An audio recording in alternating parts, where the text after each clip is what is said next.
Hi guys, how are you? So today we are going to start a new chapter and this chapter is going to be very important for you. और उसका reason ये है दोस्तों कि ये वो जो एक्ट अब हम स्टार्ट करने वाले हैं ये हमारे जितने भी रिमेनिंग एक्ट्स हैं उन सभी एक्ट्स को पढ़ना सिखाता है, समझना सिखाता है और कंक्लूजन निकालना सिखाता है, डिसीजन मेकिंग करना सिखाता है, उन एक्ट्स के प्रोविजंस को अप्लाई करना सिखाता है। तो दोस्तों ये एक्ट बड़ा ही मजेदार रहेगा और आप इस बात को भी समझ लीजिए कि अगर आपने ये एक्ट अच्छी तरह से सीखा हुआ है तो बाकी सभी एक्ट्स को समझने में आपको बेहद आसानी होगी। ये स्टेप बाय स्टेप बहुत सारी बातें बताई जाएंगी यहां पर, उन सभी को ध्यान से समझिएगा। आपके न सिर्फ एग्जामिनेशन में बल्कि आपकी प्रैक्टिस में, आपकी जॉब में this chapter is going to play a very vital role, right. तो दोस्तों हम शुरुआत करेंगे हमेशा अपने एग्जाम्पल की तरह और ये आपके सामने आ गया बंटी और बबली की शादी का इनविटेशन। और ये इनविटेशन देख रहे हैं आप, ये इनविटेशन सिल्वर प्लेट पर भी छापा गया है, बड़े नजदीकी रिश्तेदारों को देने के लिए। मैप भी बनाया गया, देखिए डेट एड्रेस सब डाला गया है।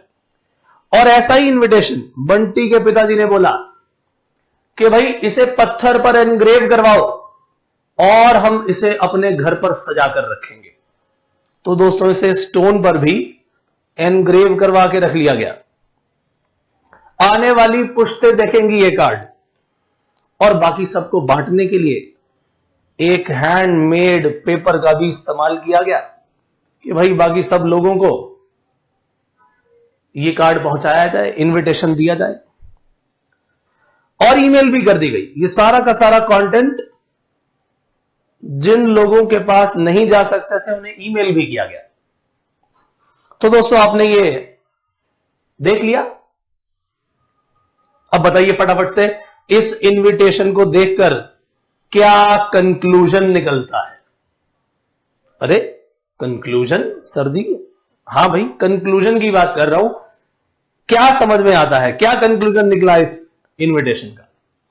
अरे सर जी पहले पढ़ने तो दो, समझ में तो आए कि क्या लिखा है। अरे भाई बिना समझे आप कंक्लूजन दे दीजिए मुझे, क्या दे पाएंगे? नहीं सर जी नहीं। आप कंक्लूजन की डिमांड करते हैं। किसी भी कंक्लूजन पर पहुंचने के लिए सबसे पहला काम तो यह करना पड़ता है कि उस चीज को समझा जाए और समझने के लिए सबसे पहले उसे पढ़ा जाए। बोलिए हां या ना? तो कंक्लूजन निकालें उससे पहला काम तो अंडरस्टैंडिंग है और उससे पहले पढ़ना पड़ेगा, तभी तो बताएंगे कि आखिरकार है क्या। बातें बिल्कुल ठीक की दोस्तों आपने, क्योंकि ऐसा पॉसिबल है कि जिन वर्ड्स को हम रीड करेंगे हो सकता है कि वो क्लियर हो सकता है उनमें इतनी क्लैरिटी ना हो। अगर क्लियर होंगे तो हम उसे एज इट इज, जो भी सिचुएशन है एज इट इज समझ लेंगे। और अगर क्लियर नहीं होंगे तो कुछ ना कुछ लॉजिक लगा के समझेंगे आखिरकार कहना क्या चाहते हैं। आइए जरा देखें इस इनविटेशन को। बंटी और बबली का ये इनविटेशन देखा, you are cordially invited for the marriage celebration of Bunty and Babli. Date कौन सी है? 1 अप्रैल 2020। अच्छा जी, कहां पर?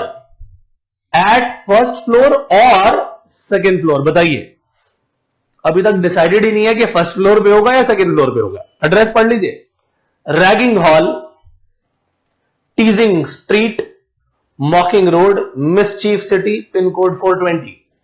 अच्छा जी, टर्म्स एंड कंडीशंस भी आ रही हैं गेस्ट्स के लिए, देख लिया जाए। Number of people, maximum 2 people are allowed on 1 card, mode of communication, जितने भी होंगे उससे जुड़ी हुई कंडीशन देख लीजिए, mobile phones are strictly prohibited there, okay. Gift जो देने हैं वहां पर वो देख लीजिए, gold, silver, diamond etcetera may only be given as gifts। वाह क्या बात है। Dress code completely white, completely blue और रेड कलर ड्रेस में B Warne. Dance form, dance करेंगे तो भैया उसकी भी कंडीशन डाल दी, या तो भांगड़ा करेंगे, गिद्दा करेंगे, लावनी करेंगे, घूमर करेंगे या गरबा, दीज में बी परफॉर्म्ड। और रिपोंदे सिल्वू प्ले, RSVP, ये है होल पंगेबाज फैमिली।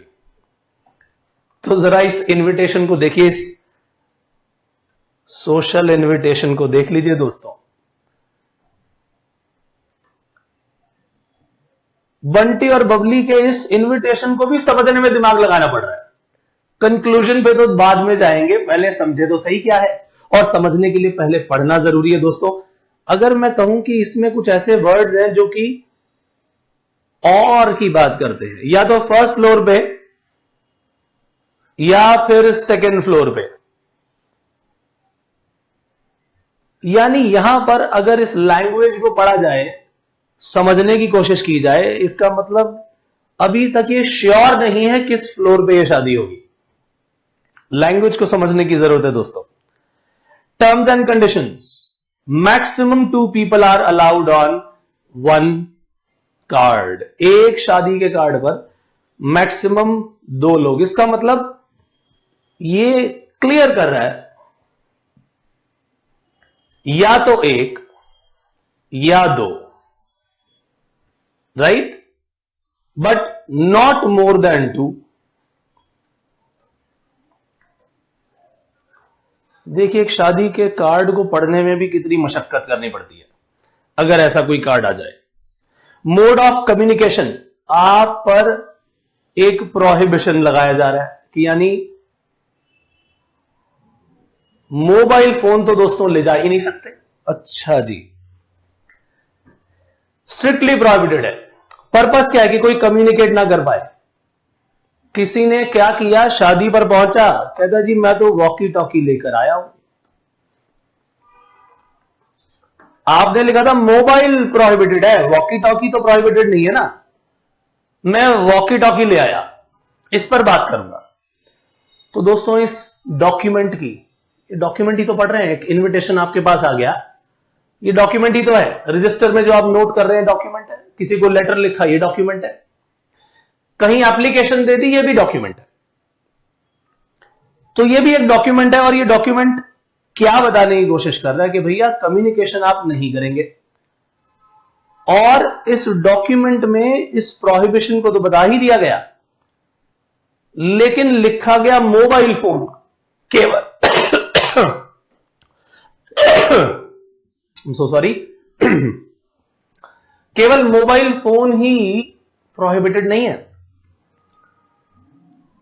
इस मोबाइल फोन के साथ उनका जो पर्पस है वो क्या था?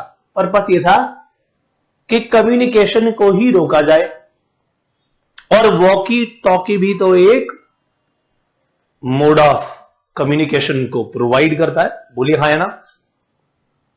तो भले लिखा मोबाइल फोन है, बट अल्टीमेटली वो क्या चाहते हैं कि इसकी पूरी की पूरी कैटेगरी, कम्युनिकेशन की कैटेगरी यहां पर प्रोहिबिटेड है।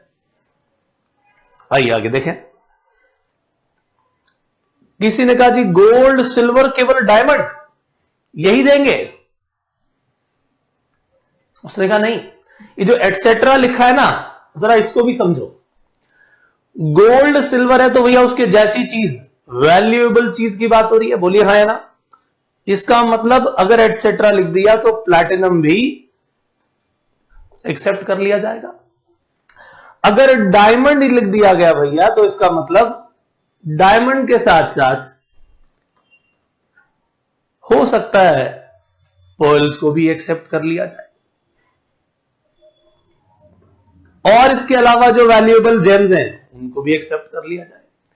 यानी इस एटसेट्रा के लग जाने से हमने क्या देखा कि जो टाइप था वो हमने गोल्ड और सिल्वर से पहचाना, और डायमंड था उससे टाइप को पहचाना, क्योंकि इंटेंशन क्या है कि भैया गिफ्ट लेंगे और वैल्यूएबल गिफ्ट लेंगे, और ये जो वैल्यूएबल है उसी की एक तरह से फैमिली हमने फाइंड आउट करनी है। गोल्ड है, सिल्वर है, तो भैया प्लैटिनम भी वैल्यूएबल आइटम है, उसी की फैमिली से जुड़ा हुआ है। एक ऐसा metal which is under the category of precious metal. Precious metal की कैटेगरी हमने कहां से पहचानी? इन लिखे हुए वर्ड से पहचानी। डायमंड्स लिखा है तो हमने फिर वैल्यूएबल पर्ल्स, जेम्स, इनको भी पहचान लिया। फिर लिखा जी ड्रेस कोड। अब यहां पर रिस्ट्रिक्शन देखिए, या तो कंप्लीटली व्हाइट, ब्लू और रेड। अब जब कंप्लीटली व्हाइट लिखा है तो इसका मतलब कंप्लीटली व्हाइट नहीं, कंप्लीटली ब्लू और कंप्लीटली रेड कलर ड्रेसेस में भी, और यहां पर और लिखा गया है, एंड नहीं। तो इसका मतलब यह हुआ कि आप या तो कंप्लीटली व्हाइट पहनेंगे, या कंप्लीटली ब्लू पहनेंगे, या कंप्लीटली रेड पहनेंगे। ऐसा नहीं है कि तीनों का मिक्सचर पहनकर आ गए। यानी इस लैंग्वेज से पता लगता है कि इनमें से कोई एक ड्रेसेस पहन लीजिए, कोई भी पहन लीजिए। अब आप कहोगे जी ऐसी शादी में तो हम जाएंगे ही नहीं। ठीक है भाई, मत जाना, लेकिन इस मजेदार इनविटेशन को तो समझ लो। यानी आप वर्ड्स का खेल खेल रहे हैं दोस्तों। बंटी और बबली की पंगेबाज फैमिली पंगे ले रही है, कोई बात नहीं, लेकिन समझिए जरा कि एक एक सेंटेंस में अलग अलग तरह के मीनिंग नजर आ रहे हैं। आइए डांस फॉर्म की बात करें। कहते जी भांगड़ा, गिद्धा, लावनी, घूमर और गरबा साथ में, और मैंने जो बोला वो हिंदी का और बोला। And the word and shows कि ये सब परफॉर्म किए जा सकते हैं। इसका मतलब इनके अलावा कुछ भी परफॉर्म नहीं हो सकता। अब नाचते नाचते किसी ने भांगड़ा के साथ घूमर शुरू कर दिया तो कोई दिक्कत नहीं, ये सब जो है एक्सेप्टेड है। एंड लिखा है। किसी ने लावनी करते करते गरबा शुरू कर दिया तो कोई दिक्कत नहीं है, और फिर अल्टीमेटली गिद्दे पर आ गई तो कोई दिक्कत नहीं है, कोई दिक्कत नहीं है, क्योंकि वर्ड एंड शो करता है कि ये सब एक साथ भी चल सकते हैं। लेकिन जो वर्ड और था वो शो करता है कि इन तीनों में से कोई एक चलेगा। लैंग्वेज है दोस्तों, और लैंग्वेज पर ही कमांड जिसकी होगी वही अल्टीमेटली एक्ट्स भी पढ़ जाएगा। अरे सर जी, इस इनविटेशन के जरिए आप हमें एक्ट्स पढ़ाने चले हो। तो दोस्तों, इन वर्ड्स को पढ़ना, उन्हें समझना और फिर कंक्लूजन निकालना ही तो एक खेल है। आप देखेंगे जो वर्ड्स हमने इस सोशल इनविटेशन में पढ़े हैं, सोशल इनविटेशन ही तो है, और यही वर्ड्स हम पढ़ेंगे एक्ट्स में भी, और आपने कई एक्ट्स पढ़ भी लिए हैं। कंपनी लॉ आपने पढ़ा दोस्तों। कंपनी लॉ में ऐसे कई चीजें आई जहां पर एंड का खेल था, और का खेल था, एटसेट्रा का खेल था, राइट। तो होल पंगेबाज फैमिली की तरफ से आपको ये इनविटेशन मिला। जरा सोचिए इसने आपको क्या क्या सिखा दिया। प्रोहिबिशन सिखाया, लेकिन उसके साथ साथ ये बताया कि कम्युनिकेशन को रोका है। तो भैया जिस मोबाइल फोन को रोकने की बात कर रहे हैं उसमें सिर्फ मोबाइल फोन ही नहीं, जो इंटेंशन है इस कार्ड को देने वाले की वो ये है कि हम इस पूरे के पूरे मोड ऑफ कम्युनिकेशन को ही रोक देंगे। कोई 20 साल पुराना पेजर निकाल के ले आया, शायद आपने पेजर का नाम भी ना सुना हो। पुराने टाइम में पेजर का इस्तेमाल होता था एसएमएस भेजने के लिए, और आज तो एसएमएस सब कुछ आपके मोबाइल फोन पर आ गया है। इतना जमाना बदल गया कि आज आप टीवी देख रहे हैं अपने ही मोबाइल पर। ठीक बात है कि नहीं? पूरी दुनिया आपकी मुट्ठी में आ गई है।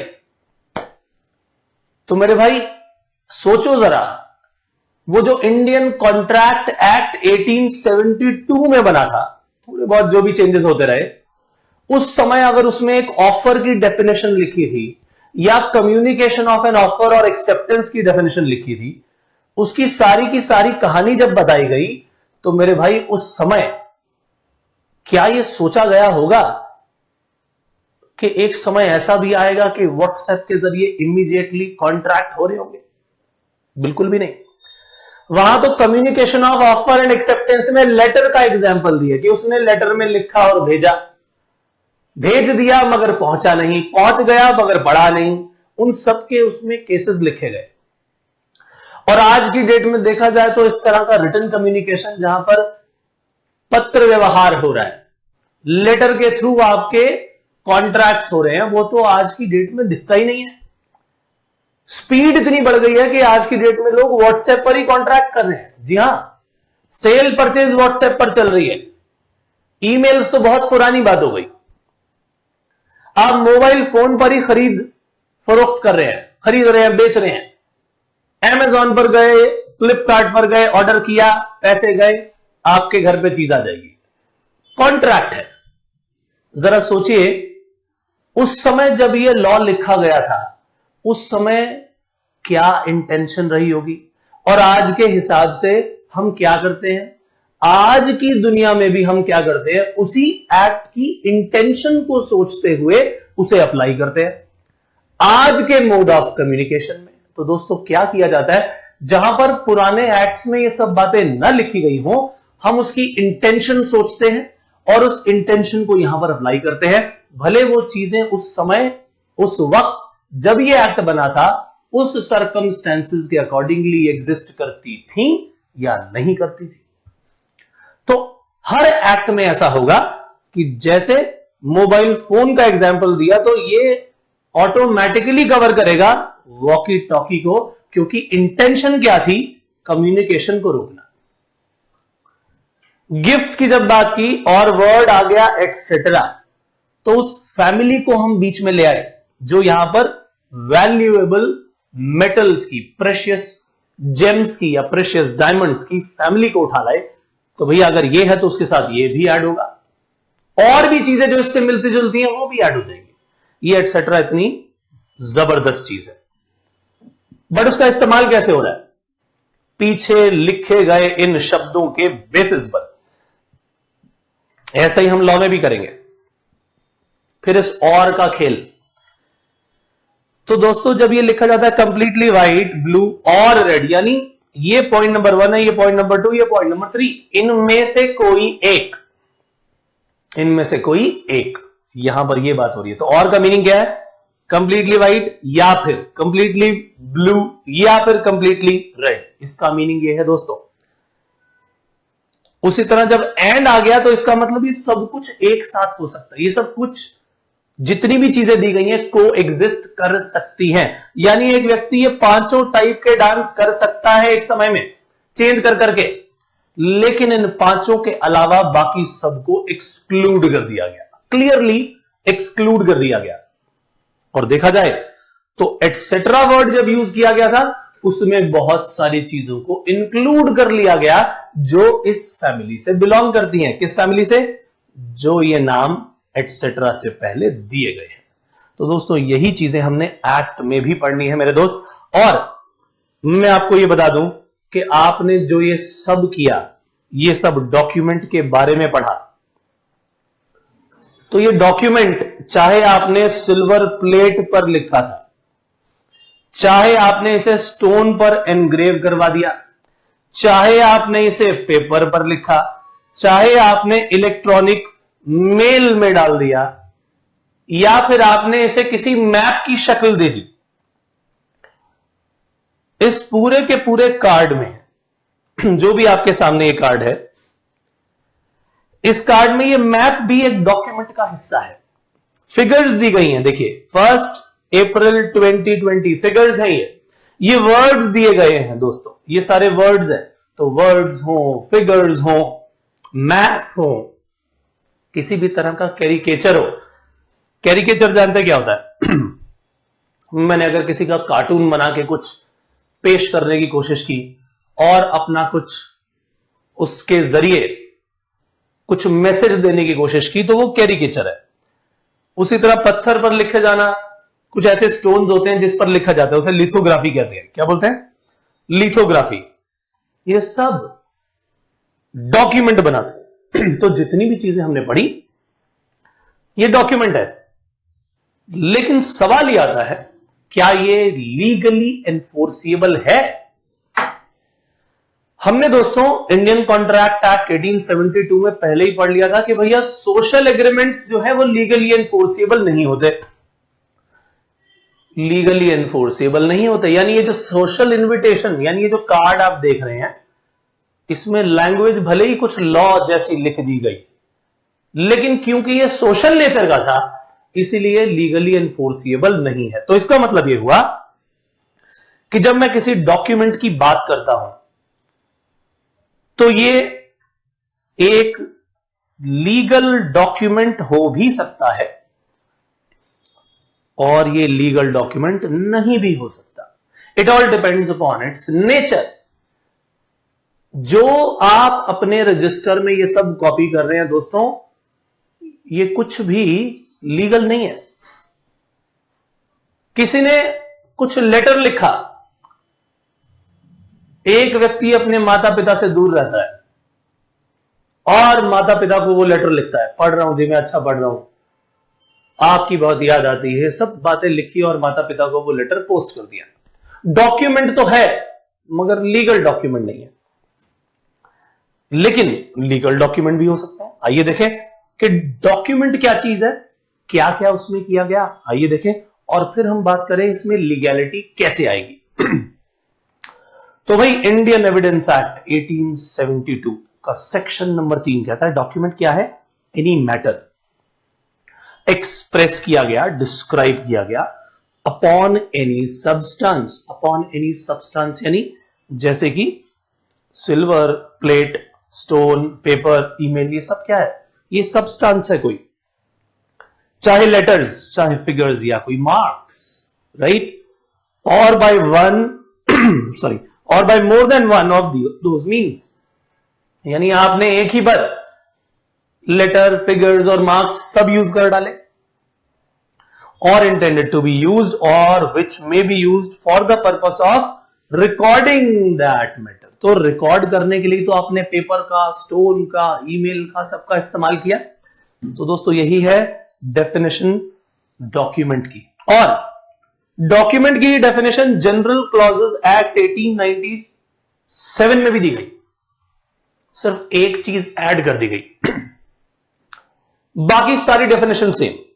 ऐड किया गया ये वर्ड रिटन, कि भैया लिखा गया है।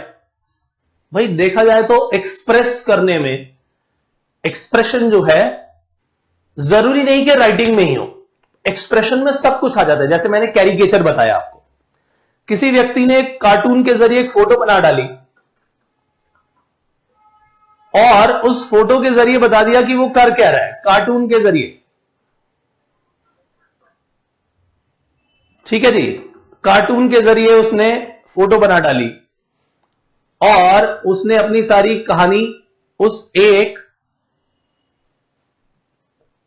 कैरिकेचर के जरिए कह दी।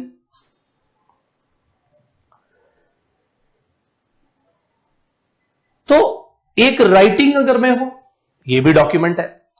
प्रिंटेड वर्ड्स हो या लिथोग्राफी, जैसे कि मैंने आपको बताया, इवन फोटोग्राफी भी एक डॉक्यूमेंट है। फोटोग्राफी भी डॉक्यूमेंट है। कोई मैप, जैसे कि आपने शादी का वो मैप देखा, साफ मैप दिया गया कि भाई आप किस तरीके से कौन से रोड पर आएंगे और हमारे इस एरिया पे पहुंच जाएंगे। मॉकिंग रोड है, वहां से लेफ्ट लीजिए, टीजिंग स्ट्रीट आएगी, वहां से आपके लेफ्ट पर रैगिंग हॉल नजर आएगा, वहीं पर ये शादी है। हाँ जी, तो भैया एक मैप है, प्लान है। प्लान किस तरह का? मान लीजिए एक सिटी पूरी की पूरी नई बनाई जा रही है। स्मार्ट सिटीज देखिए, उनके पूरे जबरदस्त प्लान्स हैं कि किस तरह से कौन सी गली निकलेगी, सारे प्लान पहले से तय है दोस्तों। ये सब डॉक्यूमेंट है। कोई भी inscription on a metal plate और स्टोन, ये तो एग्जांपल मैंने दे दिया, या कैरिकेचर, ये भी एग्जांपल दे दिया, ये सब डॉक्यूमेंट्स है मेरे भाई। लेकिन मैंने क्या कहा, ये जरूरी नहीं कि ये डॉक्यूमेंट लीगल हो, ये लीगल हो भी सकता है और नहीं भी हो सकता। लेकिन अगर इस डॉक्यूमेंट में लीगैलिटी ऐड कर दी जाए, आइए जरा एक और डॉक्यूमेंट की बात करें। हमने अभी इंडियन कॉन्ट्रैक्ट एक्ट के बारे में बात की, मैं एक और एक्ट आपको याद दिलाता हूं, negotiable instruments act. Negotiable instruments act में आपने किस किस चीज के बारे में पढ़ा? बिल ऑफ एक्सचेंज के बारे में पढ़ा, आपने चेक के बारे में पढ़ा, आपने प्रॉमिसरी नोट के बारे में पढ़ा। दोस्तों ये सब राइटिंग में होता है या नहीं? चेक भी एक डॉक्यूमेंट है, promissory note, bill of exchange, ये सब डॉक्यूमेंट है, लेकिन इसमें स्टैंप लग जाती है बिल ऑफ एक्सचेंज में और प्रॉमिसरी नोट में। चेक में स्टैंप की जरूरत नहीं होती और इसमें लीगैलिटी आ जाती है। इसके लिए स्पेशल एक्ट बना दिया गया, negotiable instruments act, the negotiable instruments act 1881। उसके रूल्स बना दिए गए, लॉ बना दिया गया। दोस्तों उसे पढ़ना पड़ेगा, लेकिन उसके अंदर क्या क्या चीजें हैं ये सब जानना भी जरूरी है, राइट? तो वो एक डॉक्यूमेंट जो है वो क्या बन जाता है? इंस्ट्रूमेंट। अभी नाम ही क्या बताया मैंने? कौन सा act? The negotiable instruments act. नाम में ही इंस्ट्रूमेंट है। अगर मैं इसकी बात करूं, एग्जाम्पल ले रहे हैं हम, ऐसे इसके अलावा कई और इंस्ट्रूमेंट्स होते हैं, बट एग्जाम्पल इसलिए ले रहा हूं क्योंकि आपने ये एक्ट पढ़ा हुआ है दोस्तों। नाम में ही इंस्ट्रूमेंट्स। नेगोशिएबल इंस्ट्रूमेंट में जब प्रॉमिसरी नोट की बात आती है तो क्या होता है? अमाउंट आता है, वो प्लेस आता है, वो डेट आती है जिस दिन ये प्रॉमिसरी नोट लिखा गया, और देखिए उसकी लैंग्वेज ऑन डिमांड, यानी डिमांड करते ही। आई प्रॉमिस टू पे mister Ram who is a son of mister Shyam.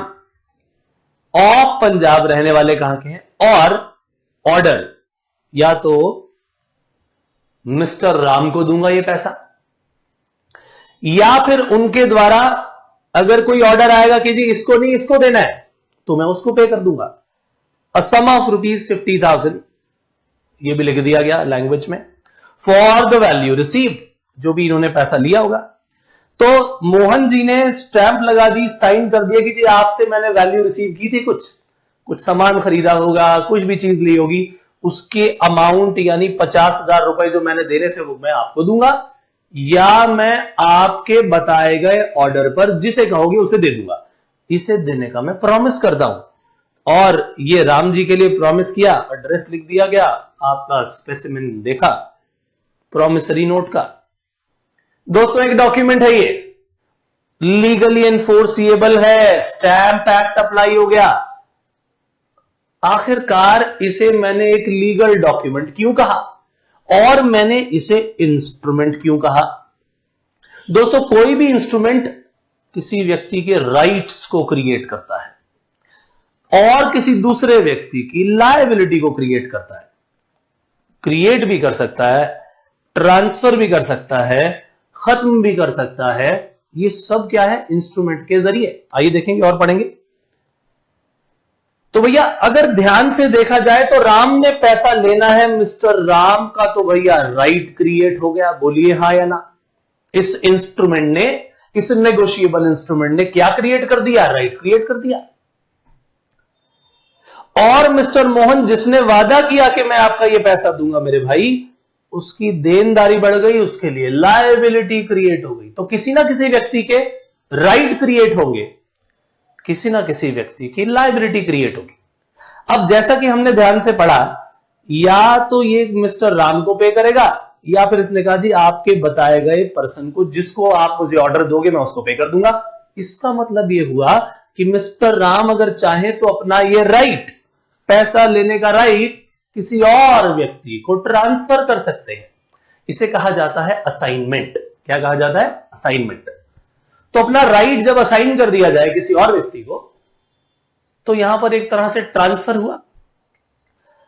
यानी इस इंस्ट्रूमेंट के जरिए राइट का क्रिएशन भी होता है, लायबिलिटी का भी क्रिएशन होता है, ट्रांसफर भी की जाती है, right.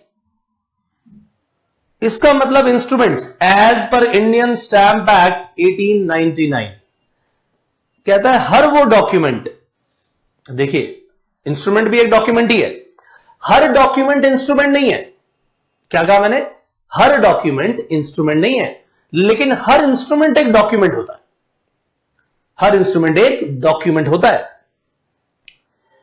So instrument includes every document by which any right or liability is or purports to be, या तो क्रिएट कर दी गई या क्रिएट करने के पर्पस से उस इंस्ट्रूमेंट को क्रिएट किया गया, या उस राइट और लायबिलिटी को क्रिएट करने के लिए इसे बनाया गया। तो भैया या तो क्रिएट करोगे आप, या उसे ट्रांसफर कर दोगे, या उसको लिमिट कर दोगे कि उस व्यक्ति की लायबिलिटी इतने रुपए तक ही है। जैसे आपने चेक में देखा होगा कि उसमें लिखा होता है इसकी मैक्सिमम लायबिलिटी इतने रुपए तक की है। आप कभी चेक पर देखिएगा उसमें एक लिमिट भी डाली जा सकती है कि इसकी लिमिट इतने रुपए तक ही है। या उस लायबिलिटी को बढ़ाया जा सकता है, एक तरफ एक्सटेंशन हुई तो दूसरी तरफ यहां लिमिट किया गया, या लायबिलिटी खत्म कर दी गई, एक्सटिंग्विश कर दी गई, और रिकॉर्ड तो हो ही रहा है, जैसे ही आपने बनाया सब रिकॉर्ड हो गया। तो मेरे भाई इंस्ट्रूमेंट का काम आपने देखा कि राइट, लायबिलिटी क्रिएट हुए, ट्रांसफर हुए, लिमिट हुए, एक्सटेंड हुए, एक्सटिंग्विश हुए, रिकॉर्ड हुए। और ये डॉक्यूमेंट है। क्या कहा मैंने? हर इंस्ट्रूमेंट एक डॉक्यूमेंट है, मगर हर डॉक्यूमेंट एक इंस्ट्रूमेंट नहीं है। इसे लिख दीजिएगा, every document is not an instrument but every instrument is a document. अब हमने बातचीत कर ली अभी तक किसकी? डॉक्यूमेंट के बारे में जाना। हमने ये भी जाना कि इंस्ट्रूमेंट क्या होता है। डीड का नाम सुना है दोस्तों, ये भी एक डॉक्यूमेंट ही है, लेकिन ये लीगल डीड्स हो गई दोस्तों, यानी यहां पर लॉ बीच में आ गया। जो अभी आपने सबसे पहला इनविटेशन देखा वो एक सोशल इनविटेशन था, वो डॉक्यूमेंट था, मगर वो लीगली एनफोर्सेबल डॉक्यूमेंट नहीं था। हालांकि उसकी लैंग्वेज बड़ी लॉ वाली बनाई गई थी। फिर आई ऐसे डॉक्यूमेंट की बात जो कि एक इंस्ट्रूमेंट है। अब ऐसे डॉक्यूमेंट की बात आ रही है जो कि डीड बन जाता है और उसमें लीगैलिटी आ जाती है। यहां लीगैलिटी आ गई दोस्तों। कहीं आपने रेंट पर कोई जगह ली लॉन्ग टर्म के लिए, तो बन जाती है लीज डीड। मान लीजिए किसी व्यक्ति ने अपनी पूरी की पूरी प्रॉपर्टी गिफ्ट कर दी किसी को, पूरी की पूरी ना सही, उसका कोई पार्ट सही, कुछ भी उसने गिफ्ट किया। अगर आप उसे राइटिंग में लेकर आना चाहते हैं तो एक डीड बनानी पड़ेगी, डॉक्यूमेंट बनाना पड़ेगा, which will be legally enforceable. तो उसके लिए गिफ्ट डीड बनाई जाती है और उसके अंदर बहुत सारी बातें लिखी होंगी। एक सोशल इनविटेशन को पढ़ने के लिए भी, समझने के लिए, उसका कंक्लूजन निकालने के लिए कितने ध्यान से पढ़ा था आपने दोस्तों, जरा सोच लीजिए। एक एक वर्ड, कभी और देखा, कभी एंड देखा, कहीं प्रोहिबिशन देखा, कहीं एटसेट्रा देखा, बोलिए हाँ या ना। उसमें भी इतनी सारी बातें आ गई थी। और कितने ध्यान से आपने इस नेगोशिएबल इंस्ट्रूमेंट को पढ़ा, और लिख के ऑर्डर आ गया, ऑर्डर को भी समझना पड़ा कि आखिरकार इंटेंशन क्या है भाई, बोलिए हाँ या ना। तो जब डीड्स बनाई होंगी, इसको भी पढ़ते समय समझना पड़ेगा, कंक्लूजन निकालना पड़ेगा। मैं वापस आ रहा हूं, थोड़ा सा मैं वापस आ रहा हूं फिर बेसिक की तरफ। जब मैंने आपसे कह दिया था जी आपने देख लिया ना इनविटेशन, बताओ क्या कंक्लूजन निकला। आप कहोगे अरे सर जी कंक्लूजन तो दूर की बात है, पहले समझा ही नहीं। और किसी भी चीज को समझने से पहले पढ़ना तो पड़ेगा, क्योंकि एंट्री गेट तो ये रीडिंग ही है। कोई भी चीज न्यूज़पेपर में आई वो सही है या गलत, ये तो बात की बात है। कंक्लूजन निकालना कि वो सही है या गलत है, वो कंक्लूजन तो बात की बात है। पहले मैं समझ तो लूं कि आखिर लिखा क्या है, और समझने के लिए मुझे पहले उसे पढ़ना पड़ेगा। तो भैया read, understand, then find conclusions. Is that so और नॉट? Are you see? तो रीड, अंडरस्टैंड, कंक्लूजन, स्टेप्स है ये। Point number 1, point number 2, point number 3। तो इसका मतलब ये हुआ कि जब हम डीड की बात करेंगे तो उसको भी पहले पढ़ना पड़ेगा, समझना पड़ेगा कि उसकी वर्ड्स में जो लिखा है उसमें अगर सीधी सीधी बात है, एज इट इज समझ में आ रही है, भैया ग्रामर है समझ में आ रही है हमें तो। लेकिन कई बार ग्रामर से दूर जाकर के उसकी इंटेंशन भी समझनी पड़ती है। बोलिए हाँ या ना, बताइए कैसे। Mobile phones are strictly prohibited, ये लिखा था उस सोशल इन्विटेशन में। तो भैया लैंग्वेज तो कह रही थी खाली मोबाइल फोन जो है प्रोहिबिटेड है, लेकिन हम उस लैंग्वेज पर नहीं गए, हमने उस लैंग्वेज के बियॉन्ड जाके देखा कि आखिरकार लिखने वाले की सोच क्या रही होगी। उसने जब हेडिंग डाली तो मोड ऑफ कम्युनिकेशन डाला, और मोड ऑफ कम्युनिकेशन को वो रिस्ट्रिक्ट करना चाहता था, और एक बंदा लेके पहुंच गया अपना वॉकी टॉकी कि जी मैं तो मोबाइल फोन थोड़ी लेके आया हूं, ये तो वॉकी टॉकी है।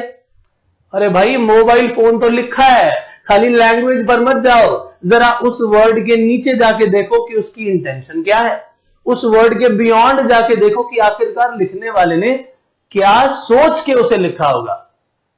हो सकता है उसकी लिखने में कोई कमी रह गई हो, उसे और भी बातें लिख देनी चाहिए थी, जैसे कि उसने एटसेट्रा वाले में डाली थी, जी आप गोल्ड दे दो, सिल्वर दे दो, डायमंड एटसेट्रा। हो सकता है वो इसे भी ऐसे कई एग्जाम्पल डाल के लिख सकता था, मगर उससे गलती हो गई, कोई बात नहीं भाई माफ कर दो उसे, लेकिन उसकी इंटेंशन तो देखो क्या रही थी। उसी तरह दोस्तों ये सब बातें हमें हर एक डॉक्यूमेंट में सोचनी पड़ेंगी, चाहे वो लीगल है या नहीं है। अब ये डीड तो लीगल है, इसमें भी कई बातें हमें सोचनी पड़ेंगी, ध्यान से पहले पढ़ना पड़ेगा, रीड, समझना पड़ेगा, understand, then go to conclusion, right. अब गिफ्ट डीड की अगर मैं बात करूं तो भैया गिफ्ट डीड जो है, एक व्यक्ति ने अपनी प्रॉपर्टी दे दी, कुछ भी प्रॉपर्टी, एक मिस्टर ए ने बी को अपना मोबाइल फोन गिफ्ट कर दिया मान लीजिए। 4 दिन बाद बी से बोला अरे भाई मैंने तुम्हें गिफ्ट दिया था, लाओ लाओ वापस दो। क्या ये पॉसिबल है? आप कहोगे हाँ जी हाँ पॉसिबल है, मेरा गिफ्ट था, मेरी मर्जी, मैं छीन के ले आया। तो दोस्तों गिफ्ट डीड जब बनाई जाएगी उसमें सारी की सारी बातों को ध्यान में रख लिया जाएगा, और ए लिख कर देगा भाई इसमें मेरा जो राइट है, न सिर्फ मेरा बल्कि मेरे लीगल एयर्स का, मेरे मरने के बाद भी कोई आपसे फोन छीन नहीं पाएगा, बी का 100% राइट हो गया। ऐसी ऐसी बातें लिखनी पड़ेंगी, और बी कहेगा अच्छा आपने ये तो लिख दिया, लेकिन अगर बाद में आप मुकर गए, आपने कहा जी ये मेरी फ्री विल से नहीं हुआ था, मुझ पर कोर्शन एक्सरसाइज किया गया था, मुझे बंदूक के धमकी दे करके या चाकू की नोक पर रख के ये साइन करवा लिए गए, बताइए फिर क्या होगा। तो दोस्तों पूरी की पूरी इंटेंशन जानने के लिए सारी की सारी बातें देखी जाती हैं। अब गिफ्ट डीड मैं सब पढ़ने वाला नहीं हूं आपके लिए कि सारी की सारी चीजें क्या होंगी, बस एक एग्जाम्पल के तौर पर क्या किया गया कि जैसे मिस श्रीमती राधा अरोड़ा है, उनकी एज बताई गई है, उनका एड्रेस बताया गया है, वो कह रहे भी मेरे आने वाले सक्सेसर हेयर सब पर ये गिफ्ट डीड लागू होगी। मैं अपनी प्रॉपर्टी डोनी को, ये जो एक तरह से गिफ्ट दी जाती है तो डोनर है, जिसको दिया जा रहा है वो डोनी है, तो डोनी को ये दी जा रही है। क्या दिया जा रहा है? 2nd floor, flat number 13, 200 square metre का फ्लैट है, बिल्डिंग का नाम ये है, अच्छी तरह से डिटेल दे दी गई कि भैया ये क्यों दी जा रही है, कैसे दी जा रही है, डिटेल डाल दी गई। और जो ये डोनी है श्री नमित गुप्ता, ये ब्रदर है, उनका रिलेशन भी बता दिया गया, डोनर का ब्रदर है, ये सब बातें बता दी गई। अब जरा देखो ये जो रेड में वर्ड्स लिखे गए हैं इसकी कितनी वैल्यू है। लिखा है the donor transfers by way of gift her right, title and interest, right भी, टाइटल भी, इंटरेस्ट भी इन द सैड फ्लैट, जो भी नाम दिया गया, as described in schedule. Schedule कहां है? उसकी पूरी कंप्लीट डिटेल्स, उस प्रॉपर्टी की कंप्लीट डिटेल लिखी होगी शेड्यूल में, एब्सोल्युटली फॉरएवर, यानी हमेशा के लिए दे दिया, वापस नहीं मांगा जाएगा। और भी कुछ बातें, आइए रेड वाले वर्ड्स पढ़ लें। The gift is made by the donor on her own free will without any undue influence और कोवर्शन। और गिफ्ट दे देना काफी नहीं होता, जब तक सामने वाला व्यक्ति उसे एक्सेप्ट ना कर ले तब तक गिफ्ट पूरा ही नहीं होता। जी हां, यह भी लिखा है the donee accepts the gift and agrees to hold that right, title and interest of the donor in the said flat of the society. My dear friends, और ये शेड्यूल जिसकी मैं बात कर रहा था उसकी डिटेल डाली जाती है कि ये एक इमूवेबल प्रॉपर्टी है, ये उसका एड्रेस है, मेजरमेंट उसकी ये है, और ईस्ट से इतने डिग्री, वेस्ट से इतने डिग्री, साउथ से इतने डिग्री, उसकी सिचुएशन ऐसी है, सिग्नेचर किए जाते हैं। दोस्तों आप जरा सोचिए, इस डीड को भी समझना है मुझे, इसका कंक्लूजन निकालना है कि आखिरकार इसका मतलब क्या हुआ। कंक्लूजन ये निकलता है कि एक बहन अपने भाई को अपनी प्रॉपर्टी पूरी तरह से गिफ्ट कर रही है, ये उसका कंक्लूजन है। और वो कह रही है कि मैं आने वाले समय में कभी भी आपसे नहीं लूंगी, ये आप ही की प्रॉपर्टी हो गई, और मैं ही नहीं, मेरे आने वाले लीगल एयर सक्सेसर जितने भी होंगे उनका भी इस पर कोई राइट नहीं होगा। ये हमें समझ में आई है बात। हमने इसका कंक्लूजन ये निकाला कि आज के बाद ये प्रॉपर्टी मिस्टर नमित गुप्ता से, जो कि डोनी है, कोई नहीं ले सकता, ये उनकी प्रॉपर्टी बन गई। यहां पर दोनों के साइन है, ये बिल्कुल वैलिड चीज है दोस्तों।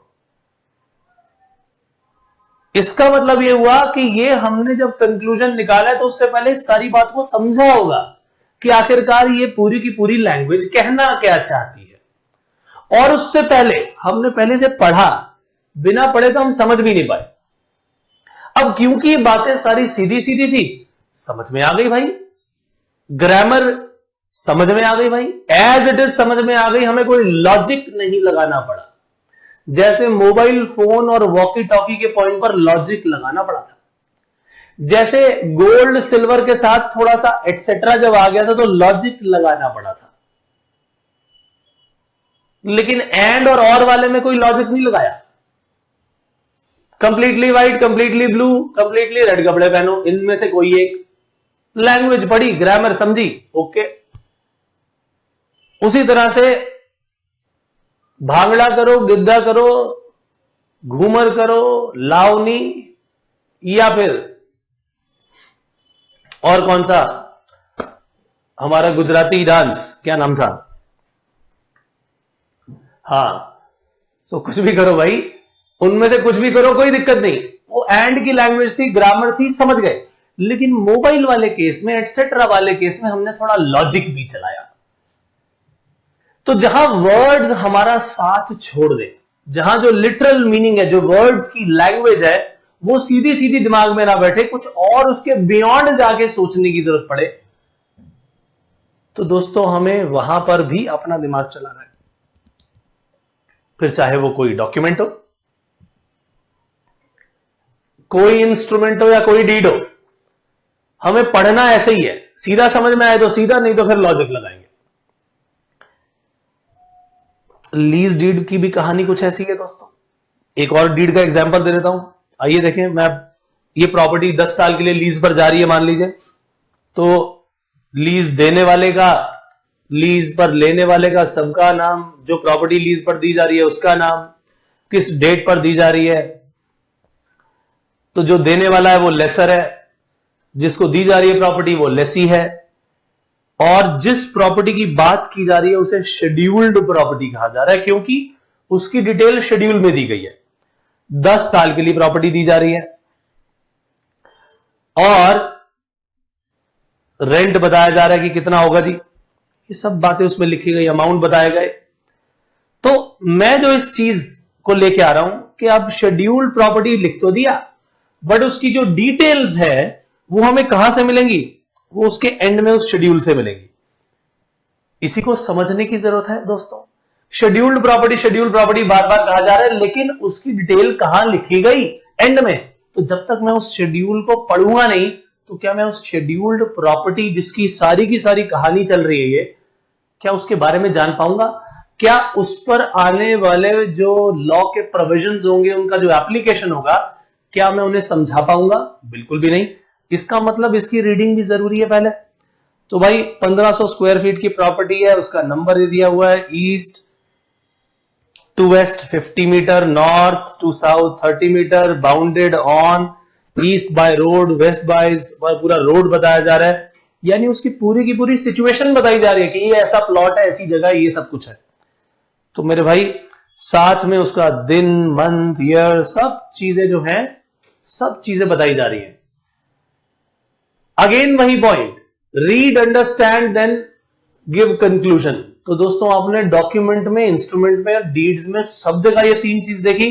अब जरा मुझे बता दो, तो जो लॉ बनते हैं,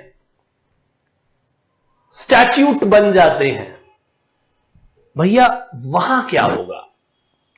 वहां पर भी तो ये सब बातें सीखनी पड़ेंगी। जब इस डीड के अंदर, एक डॉक्यूमेंट के अंदर, एक इंस्ट्रूमेंट के अंदर हमें पढ़कर समझने की जरूरत पड़ रही है, फिर हम कंक्लूजन निकाल रहे हैं, तो जो इतने बड़े बड़े एक्ट आ गए उसके अंदर तो न जाने कितनी बातें होंगी जो हमें सीधे सीधे समझ आएंगी, लिटरली समझ आ जाएंगी, एज इट इज समझ आ जाएंगी, ग्रामर है समझ आ जाएगी, और वर्ड्स को देखते ही while we look at those words we will be able to understand. But ऐसी भी सिचुएशन आएगी where we will have to look beyond those words. We will have to apply logic rather than looking at the grammar itself. तो इसका मतलब जितने भी statute बनते हैं, स्टैट्यूट क्या होता है? Law passed by the parliament. क्या होता है हमारे यहां? पार्लियामेंट जो है वो लॉ बनाती है। पार्लियामेंट जानते हैं बात? Member of legislative assembly, member of legislative assembly, MLAs चुने जाते हैं कि नहीं चुने जाते? ये लेजिस्लेशंस बनाते हैं। जो लेजिस्लेशंस पास होते हैं वो जनता की भलाई के लिए होते हैं। इन एमएलएज को चुनता कौन है? जनता। और जनता की भलाई के लिए वो लेजिस्लेशन बनाती है। ठीक है जी। अप्लाई भी किस पर हुए? जनरल पब्लिक पर। तो दोस्तों, पार्लियामेंट जब ये लॉ बनाती है तो जो गवर्नमेंट है प्लस उसकी और देश में जो एजेंसीज हैं, गवर्नमेंट की एजेंसीज नहीं, अदर एजेंसीज, वो इन सभी एक्ट्स को अप्लाई करवाती हैं, इन लॉज को अप्लाई करवाती हैं। जैसे कि अगर मैं बात करूं सेबी की, securities exchange board of India, इसका काम है लॉज को अप्लाई करवाना, सिक्योरिटीज से जुड़े लॉज को अप्लाई करवाना। बैंक से जुड़े हुए सारे के सारे लॉज को अप्लाई करवाने की सारी जिम्मेदारी आरबीआई की होती है कि जितने भी कमर्शियल बैंक्स हैं वो सही तरीके से बैंकिंग रेगुलेशंस को पूरा करें। और कुछ जो एक्ट यहां बने, लेजिस्लेशन बने, वो जनता पर भी अप्लाई होते हैं, आम आदमी पर। तो वो जो पब्लिक है दोस्तों, वहां से भी लोग आएंगे। तो जो लेजिस्लेशन बने, जनता पर अप्लाई हुए, जो इन्होंने बनाया यहां एक्सेप्ट हो गया। बताइए, क्या कोई लड़ाई हुई? कोई झगड़ा हुआ? बिल्कुल भी नहीं। एक ने कही और दूसरे ने मानी, समझो दोनों हैं ज्ञानी। लेकिन मुसीबत तो तब आएगी जब ये कहे कि भैया उत्तर है ये, दूसरा कहे नहीं ये तो दक्षिण है। हो गई लड़ाई। तो सुलझाए कौन? तो सुलझाने के लिए हमारे पास एक और लेग तैयार है, और वो है दोस्तों कोर्ट्स। तो कोर्ट्स का काम क्या है? इनका झगड़ा सुलझाना। पब्लिक की बात है कुछ और, पब्लिक कहते जी ऐसा होगा, लॉ कहते नहीं जी नहीं ऐसा होगा। पब्लिक कहते जी आप ही ने तो लिखा है, इसका मतलब तो ये होना चाहिए। लॉ कहते नहीं नहीं नहीं, हमारा मतलब ये नहीं था, इससे तो हमारा मतलब ये था। लैंग्वेज में हो सकता है क्लैरिटी ना हो, तो भैया इस झगड़े को सुलझाएंगे कौन? हमारे जजेस। हमारे जजेस, मैजिस्ट्रेट्स, वो फैसला करेंगे कि भैया आखिरकार कानून जब लिखा गया तो उसकी इंटेंशन क्या थी, उसका मकसद क्या था। कानून कोर्ट नहीं बना रहा, लेकिन लिखे हुए कानून को वो समझा रहा है, उसको अप्लाई करवाने के लिए एक क्लैरिटी लेकर आ रहा है कि हां ये सही है और ये गलत। कानून तो पार्लियामेंट में बने। दोस्तों, इन सारी की सारी चीजों में जरा सोचिए कितने एक्ट्स आ सकते हैं। आप नाम लीजिए, हर उस एक्ट के अंदर कोई ना कोई ऐसी बात जरूर होगी जो कि पूरी तरह से सही नहीं होगी, कुछ ना कुछ कमी रह गई होगी, पॉसिबिलिटी है।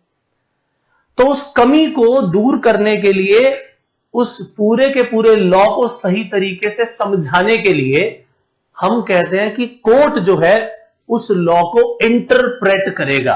क्या कहा मैंने?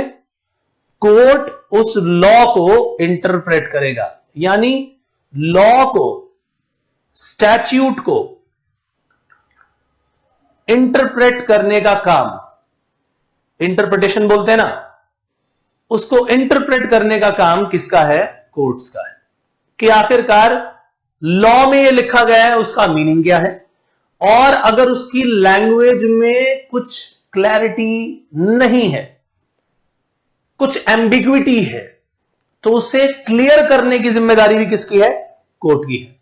क्योंकि भैया यही तो समझदार लोग हैं जिन्हें उस आसन पर बिठाया गया है, जो कि समझाएंगे कि ये सही है और ये गलत है।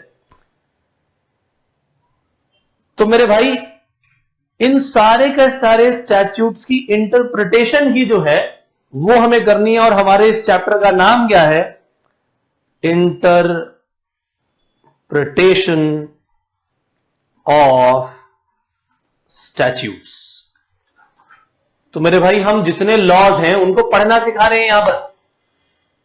एक एक चीज पर हजारों करोड़ रुपए डिपेंडेंट हो सकते हैं। न जाने ऐसे कितने केसेस हैं जहां पर सिर्फ लीगल इंटरप्रिटेशन पर ही हजारों करोड़ दांव पर लग गए। जी हां, न जाने ऐसे कितने केसेस हैं। जो सबसे लेटेस्ट केस बहुत फेमस हुआ वो था वोडाफोन का कैपिटल गेन टैक्स केस। लगभग 11,000 करोड़ रुपया टैक्स मांगा गया वोडाफोन से। इसके बारे में भी हम जिक्र करेंगे, कुछ अच्छी तरह से बात करेंगे कि आखिरकार क्यों ये 11,000 करोड़ रुपए की डिमांड हमारे इनकम टैक्स डिपार्टमेंट ने डाली कि जी इतना इनकम टैक्स दो। उन्होंने कहा भैया ये तो इनकम टैक्स बनता ही नहीं हम पर, क्या बात कर रहे हो? डिपार्टमेंट कहता है नहीं जी नहीं, टैक्स तो आपको देना पड़ेगा। ये है इसकी रीजनिंग, ये देखो ये लिखा है, इसे ऐसे पढ़ो। वोडाफोन के लॉयर्स ने बोला नहीं भैया नहीं, इसका मतलब ये नहीं, इसका मतलब ये है, इसे ऐसे नहीं ऐसे पढ़ना चाहिए, इसका मीनिंग तो ये है। तो जब एक ही चीज पर दो दो सोच निकल के आ गई, दो दो बातें निकल के आ गई, तो भैया सीधा ये केस जाएगा किसके पास? कोर्ट्स के पास। सुप्रीम कोर्ट तक केस गया दोस्तों।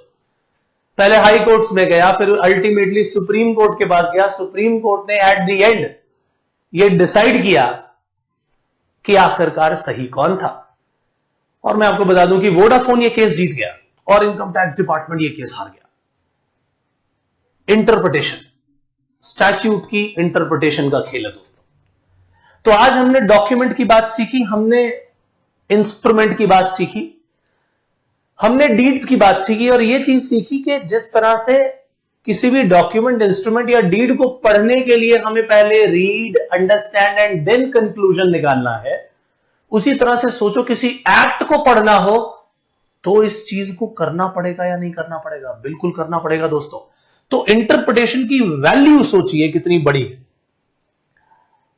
मैं या तो ग्रामेटिकल इंटरप्रिटेशन कर दूंगा, जो लिटरली लिखा गया उसी को फॉलो कर लूंगा, कहूंगा ये तो लेटर ऑफ लॉ है, लॉ में लिख दिया गया तो हो गई पत्थर की लकीर, जैसा वर्बल एक्सप्रेशन दिया है मैं तो बस उसी को पढ़ूंगा, और जो वर्ड्स लिखे गए हैं लेजिस्लेचर में उसका सही मीनिंग आपको बता रहा हूं। यही तो ग्रामेटिकल इंटरप्रिटेशन है। कोर्ट्स यही बात कहेंगे, जजेस ये बात कहेंगे। और देखो जरा कितनी पॉपुलर डिक्शनरीज हैं, उनके मीनिंग है। या पुराने समय से लॉ ये बात चली आ रही है पॉपुलरली, इसका मतलब यही होता है। या तो डिक्शनरी मीनिंग देख लो, या लगातार ये बात चली आ रही है पॉपुलरली, लोग इसी को समझते हैं, यही तो चीज है। ग्रामर बता रही है भैया इसका मतलब तो ये है, प्लेन सेंस में इसका मतलब ये है, पढ़ लीजिए। और कोर्ट ज्यादातर इसी चीज को यूज करते हैं। लेकिन एक समय आता है जब उन शब्दों से आगे जाकर सोचना पड़े, उसे कहा जाता है लॉजिकल इंटरप्रिटेशन, या हम कहते हैं फंक्शनल इंटरप्रिटेशन। इसमें वर्ड के ऊपर नहीं, उसके लेटर पर नहीं, उसकी आत्मा को देखा जाता है कि भैया जब ये लॉ लिखा गया था उस समय क्या सोच रही होगी, कैसे सर्कमस्टेंसेस रहे होंगे, आखिरकार वो लॉ कहना क्या चाहता है, वो किस तरीके की सिचुएशन में अप्लाई करवाना चाहता है, आप जरा उसको देखिए। So we need to look beyond the verbal expression of law. हमें लॉ की ट्रू इंटेंशन देखनी है, उसका ट्रू मीनिंग नहीं देखना, इंटेंशन क्या है उसकी आखिरकार। जैसे मोबाइल फोन का एग्जाम्पल बताया था कि उसमें इंटेंशन थी कम्युनिकेशन को रोकना। वो वॉकी टॉकी ले आया तो भैया खाली वर्ड्स पे मत जाओ, अपनी अकल लगाओ और लॉजिक के हिसाब से जरा ट्रू इंटेंशन को बीच में लाओ।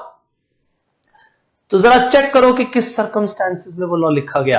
हम उसकी इनहेरेंट सेंस को देखना चाह रहे हैं और rarely courts use this because ज्यादातर जो भी हमारे एक्ट्स हैं लिखे गए हैं क्लियरली, लेकिन दुनिया का कोई भी ऐसा लॉ नहीं है जिसमें कोई ना कोई कमी ना हो। 100% करेक्ट तो कुछ भी नहीं होता, कहीं ना कहीं कोई ना कोई कमी तो रह जाती है दोस्तों, और हर बार अगली बार उसको रिफ्रेश करके हम कोई ना कोई उसमें बेटरमेंट लेके आते हैं। यही इंटरप्रिटेशन का दोस्तों काम भी है, बेटरमेंट लाना, कोई उसमें कमी रह गई तो उसको सप्रेस करना और बेटरमेंट के लिए सही प्रोविजन को आगे लेकर आना। तो दोस्तों ये था हमारा इंट्रोडक्शन। हम आने वाले टाइम में अब इस चैप्टर को और आगे लेके चलेंगे। आज के लिए इतना ही, फिर मिलेंगे अगली क्लास में, तब तक के लिए बाय बाय।